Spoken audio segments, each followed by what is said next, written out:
La première fois qu'Adrienne Jones a montré ses genoux, elle avait 37 ans.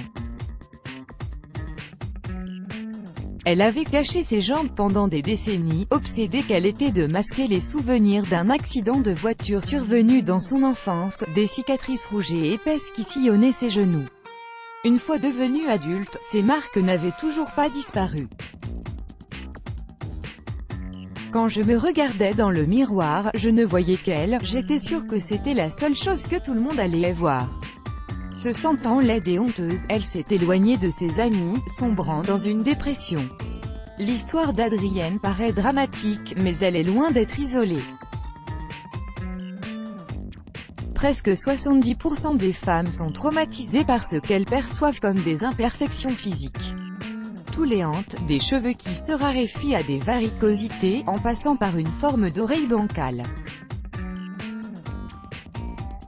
Tiffany Posteraro Grant, 25 ans, Brooklyn, je suis bien plus que mon vitiligo dalmatien. Vache, fantôme. Les moqueries de ses camarades de lycée ont hanté Tiffany pendant des années. Adolescente, elle évitait les bikinis, portait des manches longues et empilait les correcteurs de teint pour tenter de cacher son problème de pigmentation inégale de la tête aux pieds. Adulte, elle était désespérée par la peur qu'elle voyait dans les yeux des étrangers, dans la rue et le métro.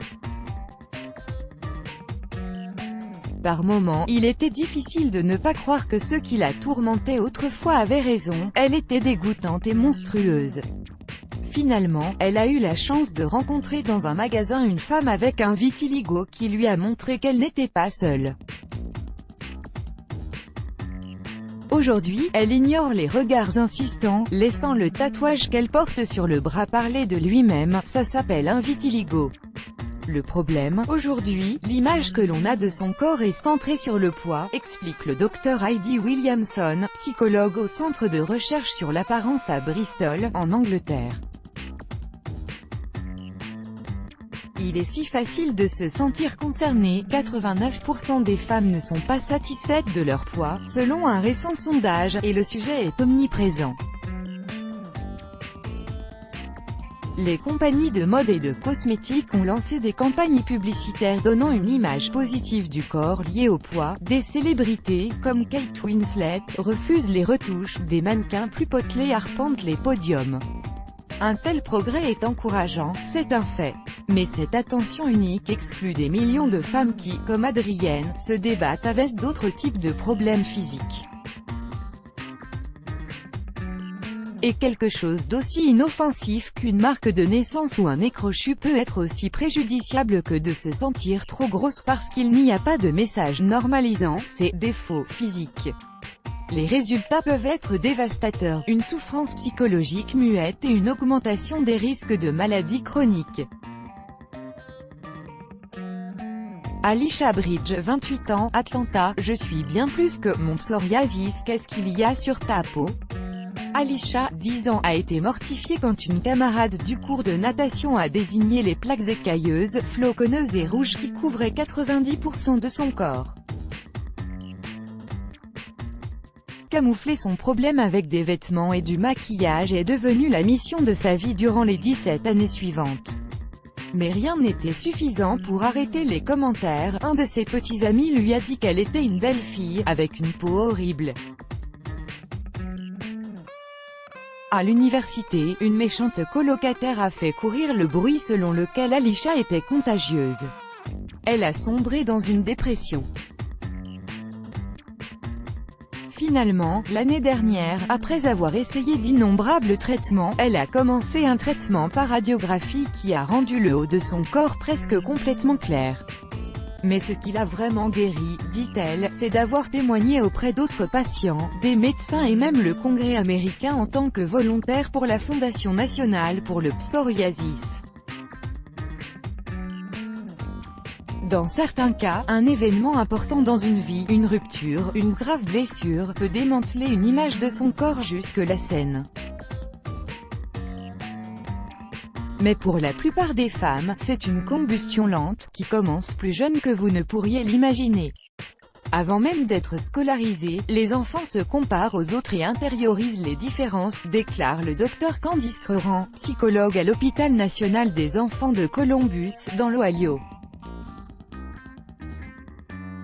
Et, sans surprise, en plus des dénigrements sur les terrains de jeu et les réseaux sociaux, les médias continuent de forger la perception de soi à mesure que l'on avance vers l'âge adulte. La taille ou l'emplacement des défauts que vous pourriez vous trouver importe moins que la façon dont vous les voyez.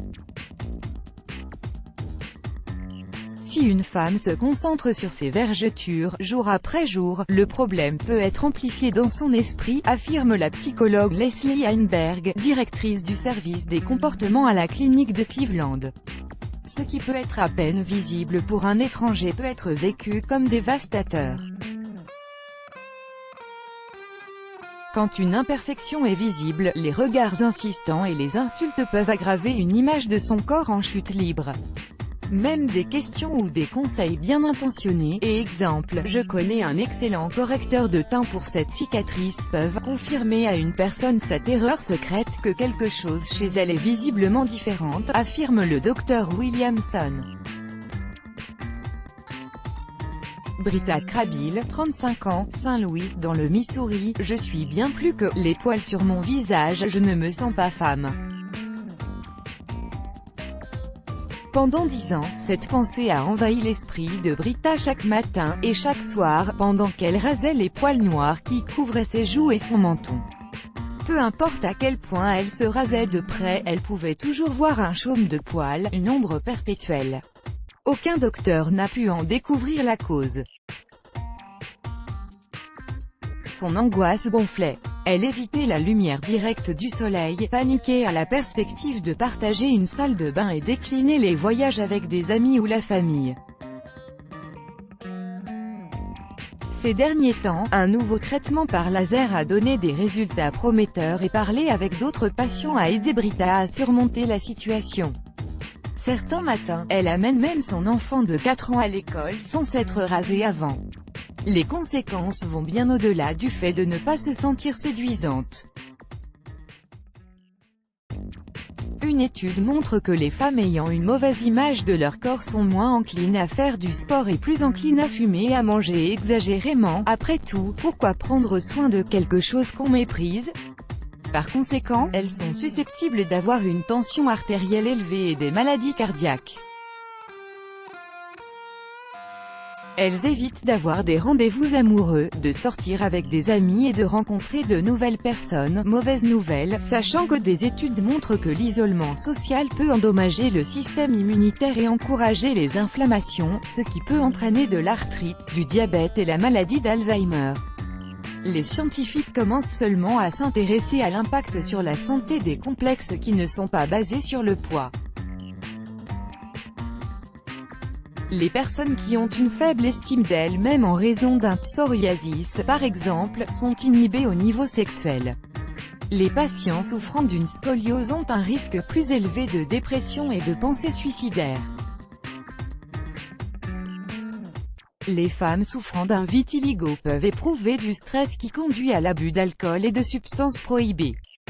Sarah R., 39 ans, de Baltimore, je suis bien plus que ma sclérose en plaques. Alors qu'elle n'avait que 20 ans, Sarah avait obtenu un score tellement élevé au test d'aptitude physique de l'armée qu'elle était pressentie pour intégrer les forces spéciales. Puis vinrent les douleurs, la fatigue, les malaises et un diagnostic, la sclérose en plaques. Sarah, ancienne nageuse de compétition et coureuse depuis toujours, ne pouvait plus marcher sans l'aide d'une canne. Les aptitudes athlétiques dont elle avait été si fière avaient disparu. À leur place, de la colère, du chagrin et une estime d'elle-même dissoute. J'en voulais à mort à mon corps, raconte-t-elle. Et je ne savais pas comment en parler. Des amis ont finalement convaincu Sarah de voir un thérapeute qui l'a aidé à développer un nouveau mantra, « Je peux haïr mes idiotes de jambes » ou « Je peux me réveiller et dire « Et, mes jambes ». Comment allez-vous marcher ensemble aujourd'hui? Soyons réalistes, chaque femme n'aimera pas chaque partie de son corps, et elle n'en a pas besoin. Le commandement selon lequel nous devrions aimer chaque cm puissance 2 de nous-mêmes paraît être un idéal irréalisable. Un meilleur objectif, selon les experts, est de séparer votre apparence physique de votre estime de vous-même. La première étape, explique Leslie Heinberg, est la prise de conscience. La plupart des femmes admettent déjà que la façon dont elles se voient ne correspond pas à celle dont les autres les voient. Le problème est que dénigrer son corps est devenu un moyen incontournable pour les femmes de créer des liens, scène typique d'une cabine d'essayage. Oh mon Dieu, mes hanches sont énormes, ne dites pas ça. Je hais mes mollets. Cela rend facile de dénigrer des parties de son corps en public, mais difficile de se confier avec sincérité sur ses préoccupations légitimes. Araceli Davila, 37 ans, de Los Angeles. Je suis bien plus que mon alopécie. Il y a 10 ans, Araceli a découvert plusieurs trous chauves de la taille d'une pièce de monnaie sur son crâne. Au cours des 2 années suivantes et malgré des myriades de traitements, y compris de douloureuses injections de stéroïdes, les cheveux d'Araceli tombaient par poignées, jusqu'à ce que sa queue de cheval et son spray colorant ne puissent plus servir de camouflage. Elle commença à éviter les foules quand elle sentait que des gens regardaient fixement l'arrière de sa tête qui se dégarnissait rapidement. Déprimée, elle devint terrifiée à l'idée de sortir les jours de vent, craignant que son chapeau et perruque ne s'envolent. Finalement, un dimanche, elle pensa « on s'en fout » et partit à l'épicerie comme elle était.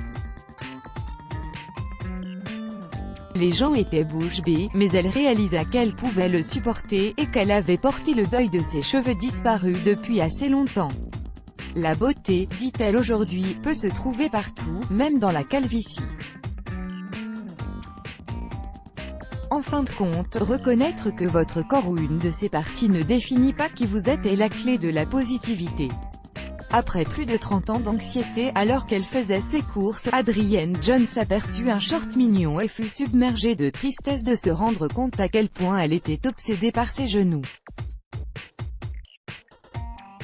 4 ans plus tard, Adrienne a toujours ce short. Elle ne le porte que quand il fait très chaud mais, comme elle dit, c'est mieux que rien, non? Let's block ADS, why?